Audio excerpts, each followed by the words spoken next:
Hi guys, welcome back. John here. How's everyone doing? I'm okay. I've just had a long day.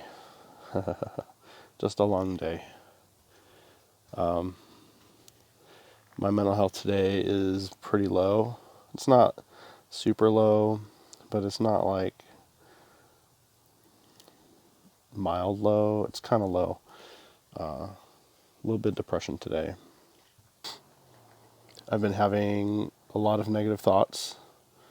My confidence for doing this channel has gone way down. I really wasn't even sure I'd make a video today.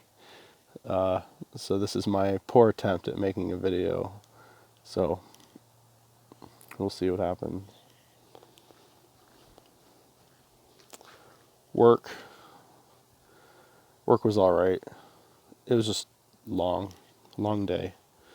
I didn't get a lot of sleep last night.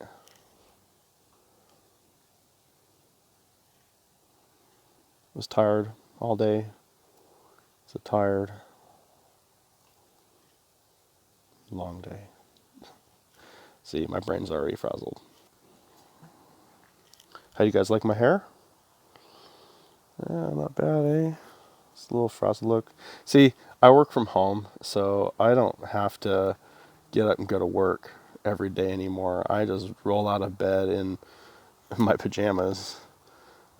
This green thing, they're my pajamas. I wear them all the time. Anyway, I roll out of bed, hop on my computer, go to work, all in my pajamas. So I should probably shower more, but it is what it is. Cooperate. It's not cooperating. Oh well. I was just about to talk about showers, but I don't feel like talking about showers. Showers are nice, though. Oh, I can show off some Alaska. Okay. So, I didn't check the time before I made this video. It's in the 11 o'clock range. I'm just going to say 11:15. July the 21st. The date in the title is the correct date. July 21st. I don't know. 20th? 21st? I'm going to get this wrong, I bet. But let's just say 21st. 11:15 p.m., something like that. So, I mean, there's a sky. It's just overcast. There's no wind.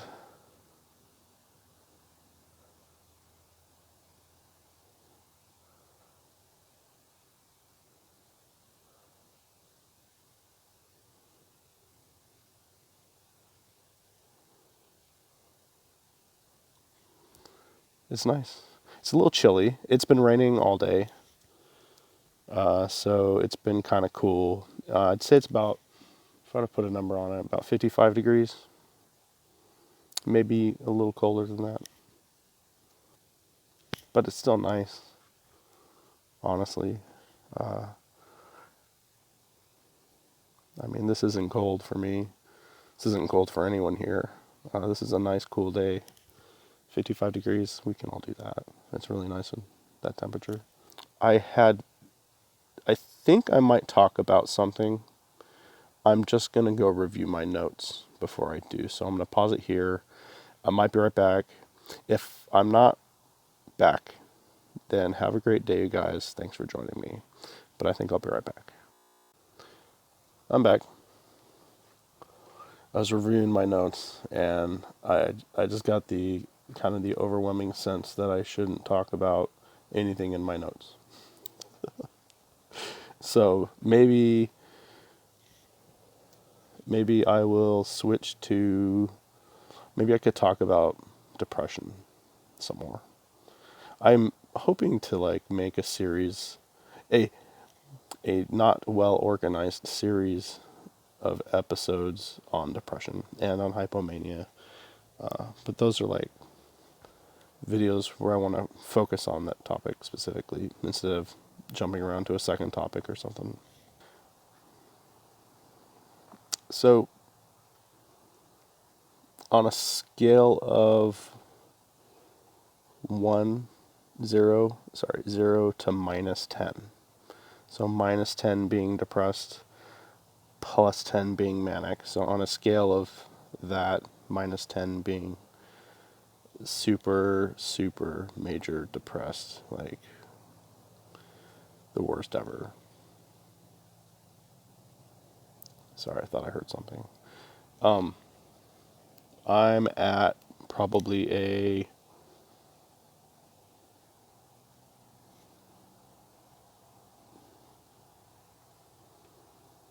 I don't even know, a 3.5. I'll just say 3.5. I'm kind of, I, I'm not like mildly low where I'm just like feeling like, a little bit oppressed, but I'm I'm at that point where I'm getting negative thoughts. Things are negative for me. I'm hypersensitive with what people say, body language.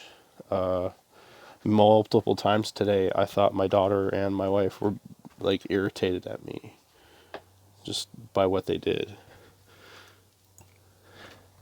And I felt so like, you know what I mean? Like I get defensive and they didn't mean anything towards me. But that's depression, right? That's your perception. That's your worldview at the moment. So, as someone who is depressed at the moment, I can remember a little bit of what it's like to be stable because I'm kind of missing that right now. I would like to be stable. I would like to be stable. It means you have a peaceful mind. I would have a peaceful mind. And when I'm depressed, my mind isn't peaceful. There's always a little bit of anxiety going on. So my anxiety level right now isn't that bad. It's not through the roof. It's I'd say like it's at a 3 out of 10 in intensity. It's there, but I don't want to say manageable because I don't think anxiety is manageable. How do you manage that sensation? But it's I can reason through it, and I can sort of like breathe through it, calm myself down. So it's not that bad. I have smoked a bit of weed today, and I've had a little bit of alcohol, so probably things I shouldn't be consuming, especially during a mood episode. But that's my choice. And substances don't affect me too bad. Like, if I got like horribly depressed and like it was just really bad every time I had alcohol, I wouldn't be drinking. So I wouldn't want to do that to myself. Substances usually just kind of exacerbate what I'm already feeling. So my depression would probably be a little less than it is now if I wasn't smoking and drinking. But it's not that bad right now. I mean, it's just depression. I'm just feeling low and always feeling worthless and tired and tired, unmotivated. Don't want to do shit. Want to isolate. Would rather be by myself. I don't really want interaction with people at the moment. I will get overwhelmed easily, which is why I'm out here making my video, because the family's distracted. I have a little bit of time to myself.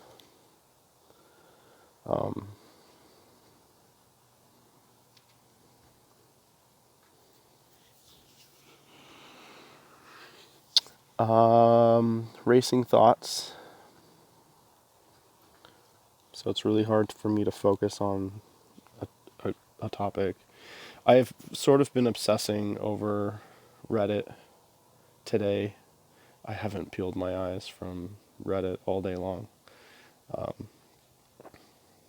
That and checking the statistics on my videos, which is interesting. At this point, this is video 13. I think I have like 12 hours of watch time in the last week and a half. So my videos have been watched a total of 12 hours. I think that's pretty neat, honestly. It means someone's watching my videos. So thank you guys for watching my video. Really appreciate it. Thanks for joining me on this depressive day. Yeah, I mean, look, it's overcast. I've got lots to be depressed about now. Where's the sun? Where's the blue sky? It left. It's been raining.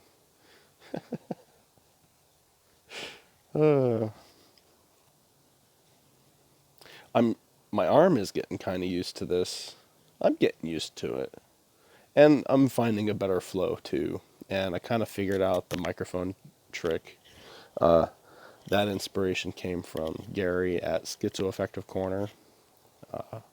Just in case people haven't been checking out the rest of my videos, I'll link his channel in the description.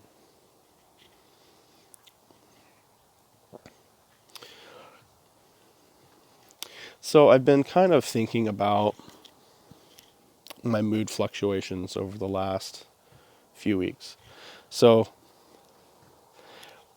I'm going to go back as early as July 4th of this month. It's July, what was it, 21st, 20th? Man, I don't know. I should have checked when I took my break. But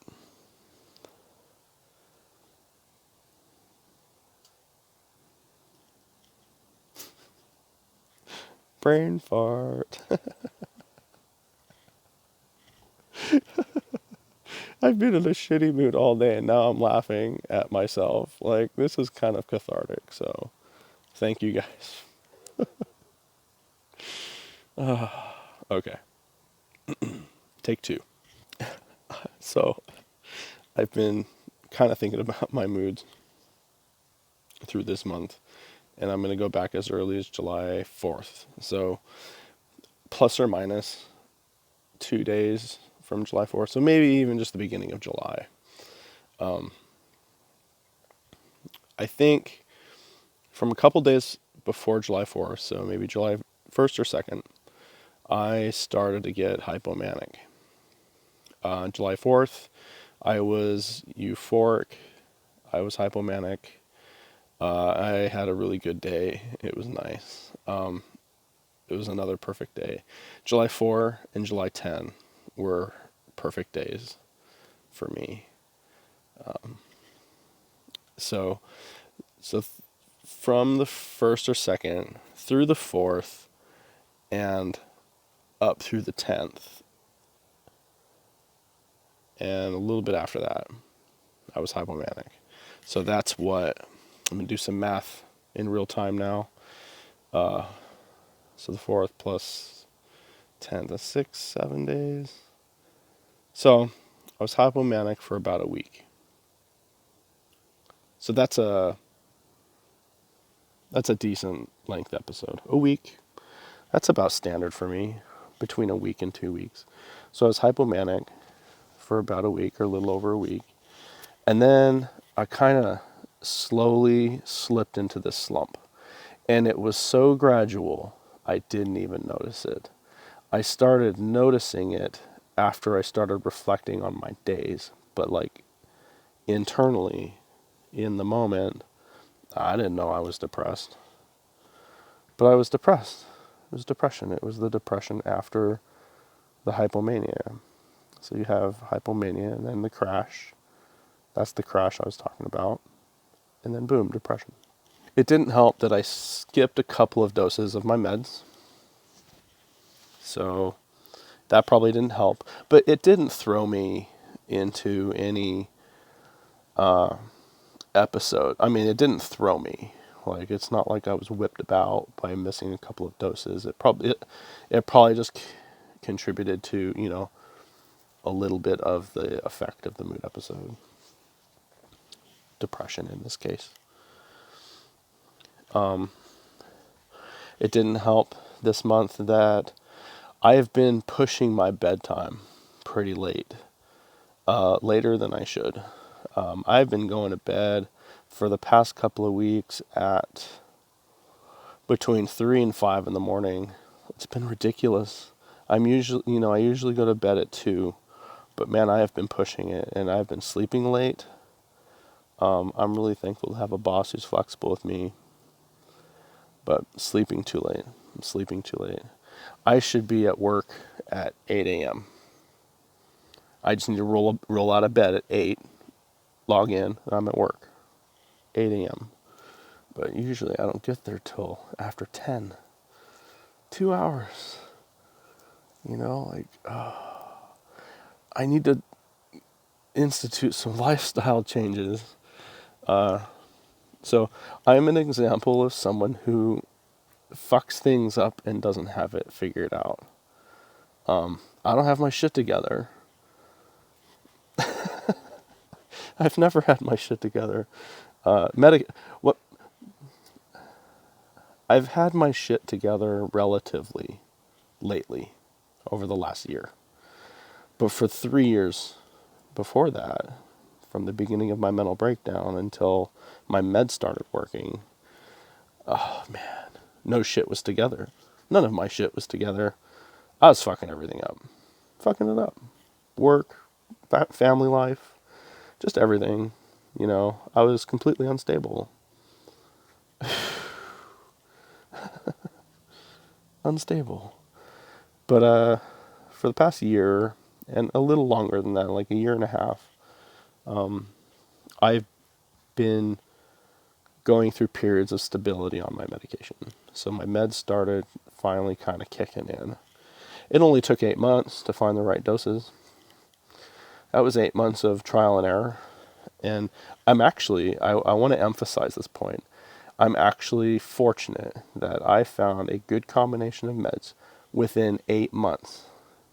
A lot of people with bipolar 2 don't find their combination of meds for years. Years. Can you imagine? Oh, man. Being bipolar and you don't have the right combination of meds, so you're just doing this for years until you find the right meds that finally put you where you need to be. Euthymic. Man, 8 months. Like, that for me is good. So I'm fortunate. Lots of people are not that fortunate. Train of thought just derailed. What was I talking about? Shit. Oh well, start over. I just jump cutted that, and here we are back. So I lost my train of thought. That's to be expected. So, damn it. Depression. Okay, yeah, so I don't have my shit together. I should. Well, okay. When you're dealing with mental illness, there can't be an expectation on whether or not you have your shit together. The problem with that is having your shit together means different things to different people. What does it mean to have your shit together? I mean, what does it mean for you? Ye viewer watching my video, what does having your shit together mean? I'm pretty sure it will not coincide with what I think it means. For someone with bipolar 2, type 2,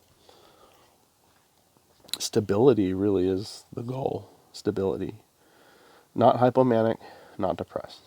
Euthymic, normal, chill, everything's good. We're having a good time, right? Not hyped, not depressed, like euthymic. probably what most normal people, neurotypical people go through. Damn it, losing my train of thought again. Oh, that's painful for me to watch. I've been trying to go easy on the cigarettes today. I'm I'm getting I'm getting past a pack a day now. This isn't good, you know. For a long time, I've done a pack a day. It's better than 2 packs a day, and it's worse than half pack a day, of course. But a pack a day is usually what got me through. So I've been kind of getting over that limit. So I'm buying cigarettes more, spending more money. It's an expensive habit. Depression does not make that easy. Hypomania does not make that easy. I self-medicate with cigarettes. I don't know how to describe it. I'm addicted to cigarettes. You know, it's not too hard to admit because, I mean, it's pretty obvious, right? I'm addicted to cigarettes, but without cigarettes, my anxiety would go up. I've tried it. I've tried quitting. I once made it 5 days without a cigarette. I just quit cold turkey, made it to 5 days, and that fifth day, the only thing I could think about was a cigarette. I wanted to smoke, wanted a cigarette, was going crazy. Anxiety was just ramped up that day, and I couldn't handle it. So I drove my ass to the corner store and got a pack. Felt guilty doing it because you're trying to quit, but you smoke anyway.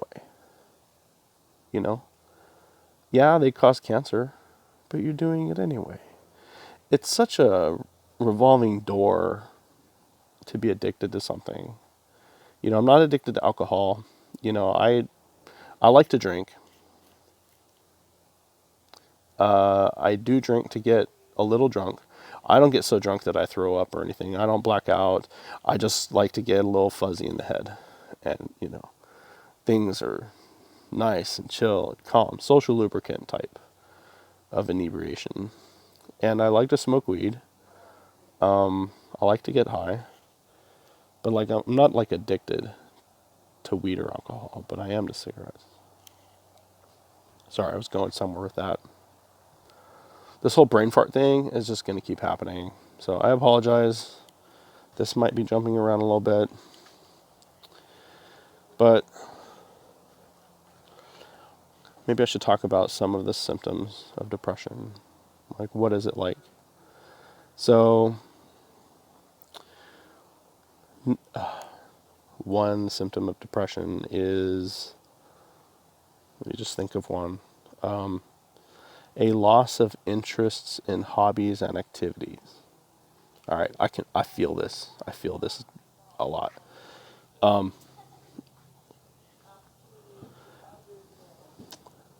don't know how else to describe it, but to juxtapose wanting to do something versus not wanting to do it. When you're depressed, you don't want to do anything.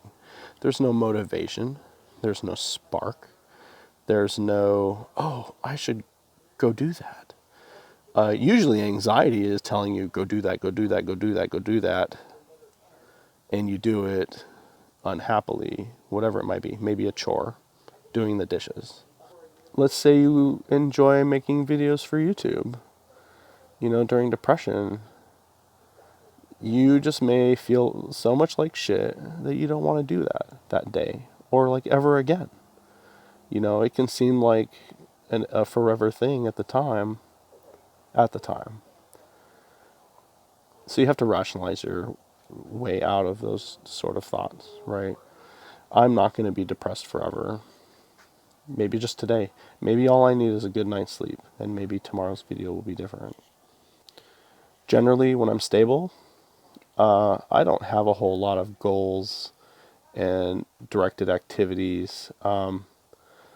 Like I said, I sort of try not to care, right? If I don't give myself any ambition, I can't fail at whatever I'm trying to do. So I'm trying not to do anything for my mental health. Kind of sucks that that's the solution so far, but I've been happy with it. To not want to do anything, to just try and be with yourself as long as you can without freaking out, you know? Um, I, okay, so I used to be a Christian. Actually used to be an Orthodox Christian. So my main branch of that church was the Greek Orthodox. So I'm pretty familiar with Greek and Greek stuff, Greek religion. My family's Greek. And a large element within the Greek Orthodox Church, or the Orthodox Church in general. So, my time in Alaska, I did Russian Orthodox. Same faith, same church, just two different languages, really. Just two different languages and cultures, but the same. Greek, Russian, Romanian, Ukrainian, Orthodox, they're all the same. Same faith. Sorry, getting a little off topic. But the Orthodox Church, I wouldn't say prides itself, but the center of the Orthodox faith and church, well, is Jesus, but is the the life of the churches expressed through monasticism, monasteries, monks, nuns, the monastic life. I very much wanted to become a monk. I was having dreams and thoughts of going to Mount Athos in Greece, fighting the spiritual warfare within. I won't go into it very much, but I got triggered into hypomania a lot through these thoughts and these desires. And anyway, I'll explain it later. But anyway, monks and monasticism. God damn it.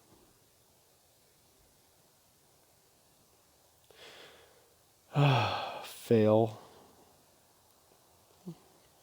I lost my train of thought completely. I don't even know why I was talking about it. Something about to do with depression. Loss of interest in activities. Oh, okay. So, I'm trying to be and sit with myself. That led into the spiritual monastic thought process. Okay, so it's sort of a virtue in that church to be able to sit with yourself and pray to God. Pray, pray and pray and pray and pray and pray. No external thoughts, just prayer towards God. Nothing but prayer. All the time. And I tried to live that. I tried to do that. I was successful sometimes, and I was unsuccessful 99% of the time. It's a hard life to live.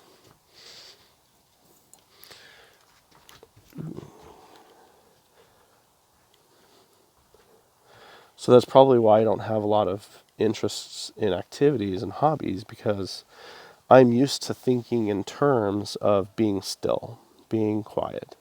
It's like being raised Buddhist, right? There's a certain view of mysticism growing up in these types of churches, Buddhism, Orthodox, Christian,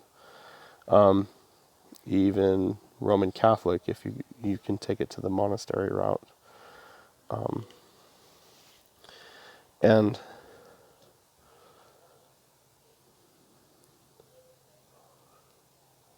the goal is to be still, to be silent, to have your mind at calm and at peace.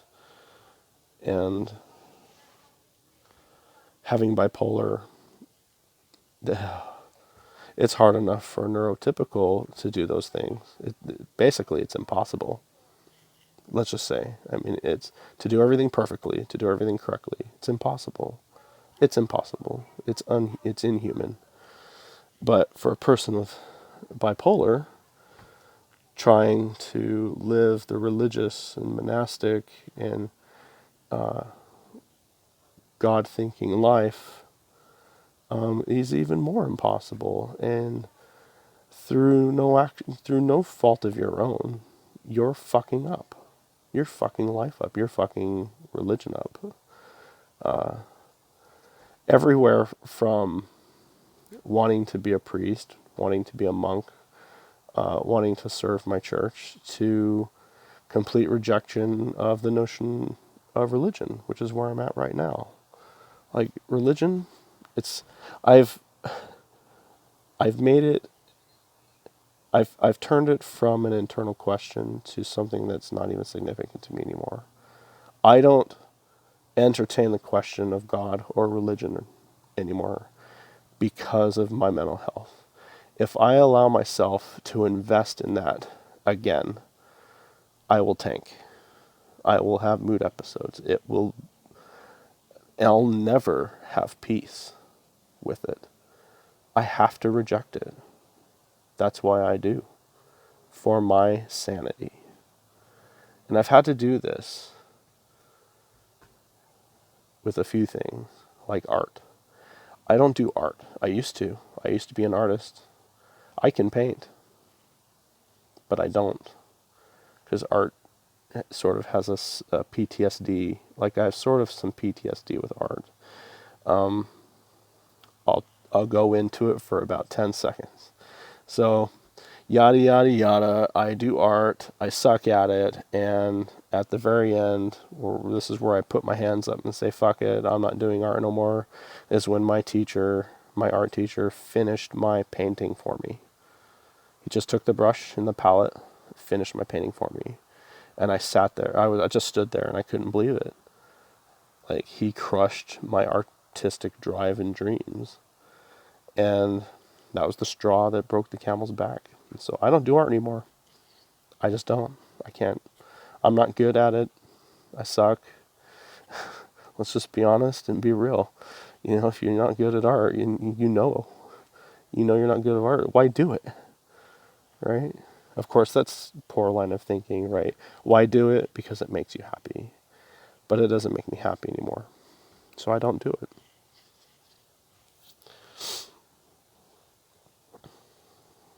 Not very many things make me happy anymore. I have a different view of happiness than a lot of people. Happiness is fleeting. I'm never happy. I'm only happy when I'm hypomanic. Like really, truly happy. Like, I'm so happy. Then I know I'm euphoric from hypomania. Because that doesn't exist within my realm of consciousness. Being happy, it's fleeting. You can get really happy over something, but to sit and be happy with yourself all the time, it's impossible. Like, people chase this dream of happiness. What does it mean to be happy anyway? Right? What I try to find within myself is joy. Contrast that to happiness. Joy. I'm trying to find joy. Taking joy in the fact that you're alive. I take joy in that. I'm alive. I'm well-ish. Not today. But you know what I mean. Take joy in my family. Take joy in my profession, etc. That's where I'm trying to find. That's what I'm trying to find and cultivate. That's hard. With bipolar, it's, oh man, you got to find that stability. And then you have to be stable long enough to get your feet into a foothold so that you can do something before that rug is pulled right out from under you again and you have to start all over. That's the thing about it. You can't trust bipolar. You can't trust it. You can't trust your feelings. You can't trust your thoughts. You can't trust what your brain is telling you. So what you may think is a sure thing could be a trick of the brain. Happens all the time. people with bipolar. Happens all the time. That's the nature of the illness. And it's a sad side effect, but that's the truth. We're never sure. We can never be sure. We have to think about it, and we have to weigh the options and the pros and cons and make a logical decision, because if not, it's going to be an emotional decision. So sometimes your emotional decisions are correct. So when that happens, that feels good. But sometimes when your emotional decisions are the wrong decisions, and that happens a lot more frequently than you'd believe, than you'd think.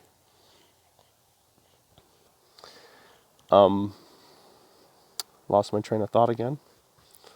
Sorry about that. It happens. I'm frazzled today. Don't expect anything from me today, especially in this video, but I thought maybe I'd talk about depression while I'm in it. At least show it. You can see it in my body language and my voice. Like, I wear uh, I, I wear myself on my sleeve. I wear my emotions on my sleeve. What's that saying? Anyway,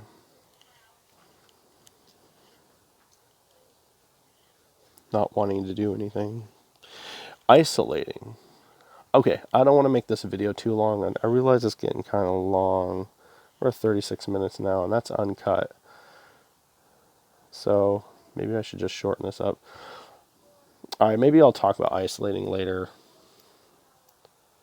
It would make its own good topic. So feeling like shit, not wanting to do anything. It's totally real. I'm feeling it right now. I don't want to do anything. I didn't want to make this video, but I did, and I think it went kind of well. So I'm glad to have some content for you guys tonight.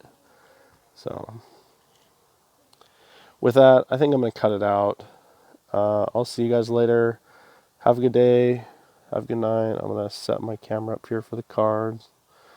Here and here. And just be well. Live well. Stay well. Have fun. Don't get COVID. Cheers.